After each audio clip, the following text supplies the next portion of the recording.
Permettez-moi, pour défendre cet amendement, de vous raconter une histoire, tout en ayant une pensée très tendre pour notre ami Michel Rivasi, brutalement décédé le 29 novembre dernier, qui avait pendant 14 ans au Parlement européen été la voix de ces lanceurs d'alerte.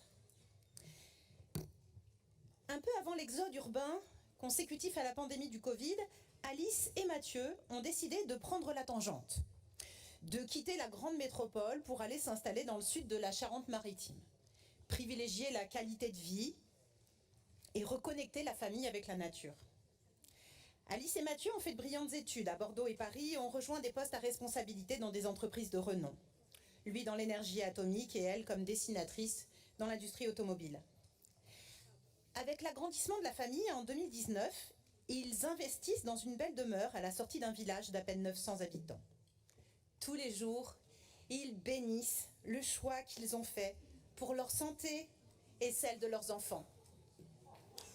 Cela fait presque 2 ans que ces jeunes néo-ruraux ont adopté leur nouvelle vie et épousé les plaisirs des activités en plein air, quand ils découvrent que la friche industrielle, située à 100 mètres de chez eux et abandonnée depuis 70 ans, a été rachetée par un industriel qui envisage d'y installer une centrale à enrober. D'abord vexés à cause de la perte de valeur potentielle de leur investissement immobilier que cette installation fait courir, ils se ravisent et se réjouissent en pensant aux créations d'emplois dans le territoire qui en a bien besoin, étant donné son taux de chômage alarmant, va pouvoir bénéficier. Pour en savoir davantage pourtant, ils se rendent un soir à une réunion publique dans laquelle ils entendent une population... S'il vous plaît, on n'est pas à France Inter ou ailleurs là. Si vous voulez bien... Vous n'aimez pas mon histoire, monsieur Rousset. Revenir au sujet, quoi. J'ai le droit à 4 minutes, me semble-t-il. Est-ce que je peux raconter la fin de mon histoire, monsieur le président ? Oui, mais vous pouvez abuser, je vous le laisserai. Vous pouvez abuser, vous lasserez, mais vous pouvez abuser. Ok. Donc la population est furieuse contre le projet, fustige les impacts sonores et les pollutions de l'air induites. Il parle de substances reconnues cancérigènes par l'OMS et le cirque. Alors, le couple s'informe, se renseigne sur les impacts écologiques et sanitaires d'une telle exploitation. Il consulte de nombreux documents, notamment les risques pointés du doigt par l'autorité environnementale pour l'autorisation d'exploiter une ICPE dans un projet en tout point similaire. Quel air allait-il respirer quotidiennement ? Fallait-il renoncer au potager qu'ils avaient créé avec les enfants l'été dernier ?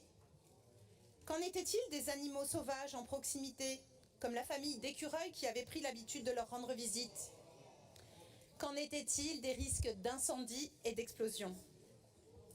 En un mois, aidé par de nombreux voisins et voisines, très inquiets, Mathieu créa une association de riverains, réclamant la transparence sur les impacts réels de cette implantation.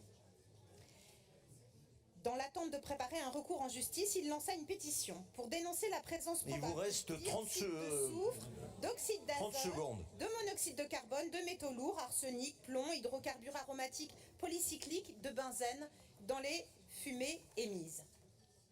Un matin, Alice réceptionne un recommandé au nom de Mathieu. C'est le tribunal.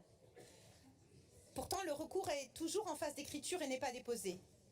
C'est en apprenant qu'une plainte a été déposée contre lui, en qualité de président de l'association, une plainte pour diffamation. Vous avez terminé. Que Mathieu prend conscience